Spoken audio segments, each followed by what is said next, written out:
Speaking of Nils's travel, I remember he went to Turkey, and I said, oh, you've got to see Istanbul. But he was passing through. And so he made the arrangements during his long layover, which probably was 10 hours or something. He was on his way to Vienna or someplace he was going. Anyhow, he wanted to go see the Bosphorus Strait. That was high on his list. See the Bosphorus Strait, and he came back from that trip, and he said, "Can you imagine me, a boy from Baldwin, Missouri, who stood on the Bosphorus Strait?" He was elated. I'm like, yeah, you and a million other people, Nils. That's really cool.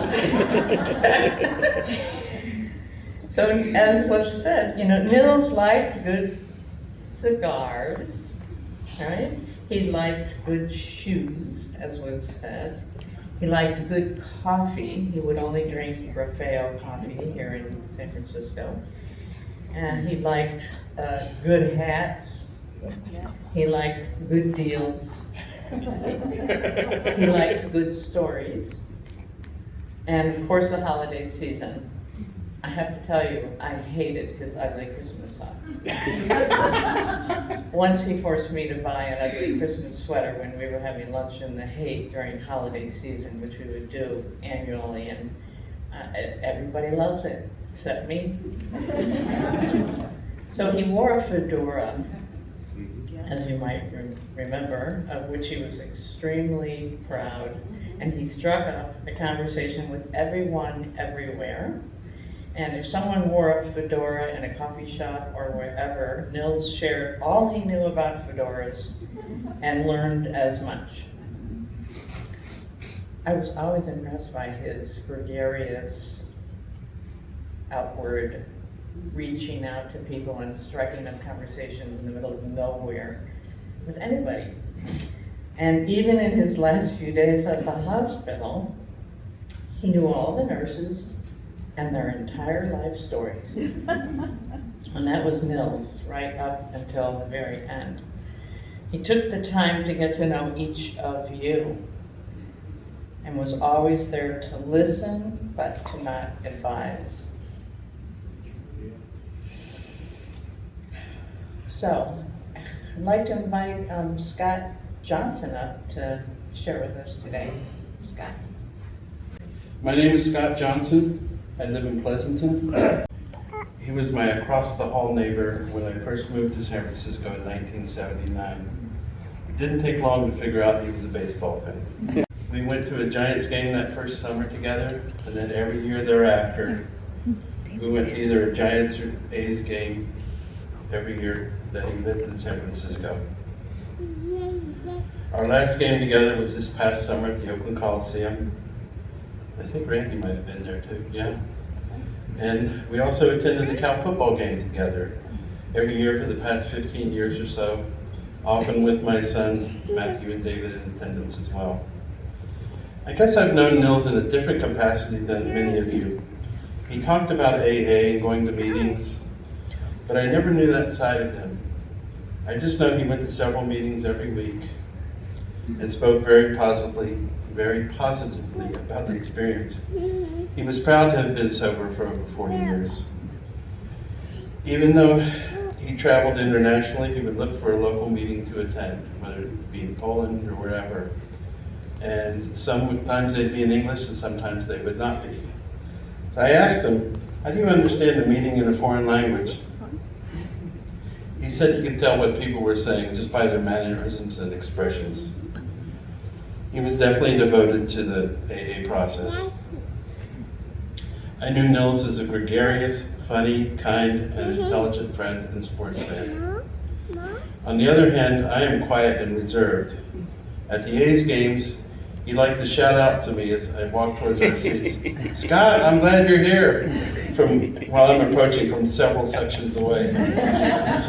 This used to make me cringe until I realized there was no one else around in the upper deck of the Coliseum. Nils used to tell me a story about his friend Pat Hunt. I'm sure some of you know Pat. Pat had about 125 extra pounds on him than Nils did. So Nils and Pat were looking for cheesecake one night after a dinner out and went to a dessert place. The clerk asked them if they wanted one piece each, to which Nils replied, "Which one of us looks like they only want one piece?" So they bought the entire cheesecake, and an evening of gluttony ensued. Once while out to dinner with Nils and my family, Nils was having fun with my then 7-year-old son, David. While we were walking down the street, suddenly he picked up David and put him in a dumpster. My wife was none too pleased about that. I guess maybe it's a good thing Nils never had kids of his own. He used to call me every year on my birthday, not to wish me a happy birthday though. Instead he would wish me happy grandma's birthday or happy Bradley's birthday, who I conveniently shared the same birthday with. We enjoyed several Thanksgiving meals together with my family, and he always took home leftovers.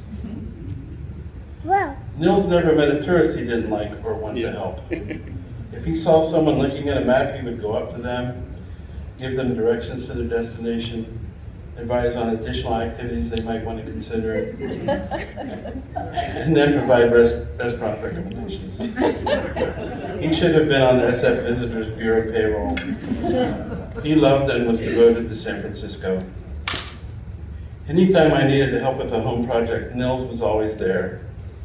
He helped me when I moved from Alameda to Pleasanton. He helped me build shelves in my garage. He helped me build a deck in my backyard. He helped David change apartments in San Francisco. And I know he helped Eric on several remodeling projects at his home in Fort Worth. Eric, I think he was most proud of cutting down that tree in the backyard. He was always there for me when I needed him. I always appreciated Nils' compassion and generosity. He donated to charity at a much larger percentage of his income than anyone I know. One year for Christmas, he donated a goat to a village in Africa on my behalf. I'd never heard of such a thing before. I had always felt that if I was ever elected president, and no, I'm not announcing my candidacy, but if elected, I would be sure to select Nils for a cabinet position, although I'm not sure what department, maybe Secretary of Compassion. I learned so much from his perspective on people in life. I visited Nils in UCSF Hospital this last election day, the day before he died. We visited for about 15 minutes before the nurses who came to take him away for another test. He was in great spirits because he was told he would go home the following Friday. He was wearing nothing but a hospital gown as the nurses helped him stand up and get onto the gurney. My lasting impression of Nils is that big butt crack showing from the back of his gown. That's an image you can't unsee.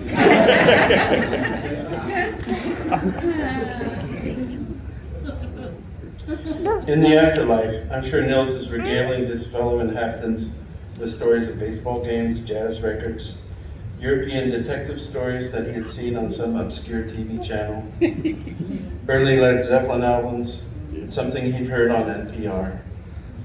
I'll miss his stories. And as Morgan Freeman said in The Shawshank Redemption, I just miss my friend. Indeed, it was a life well lived.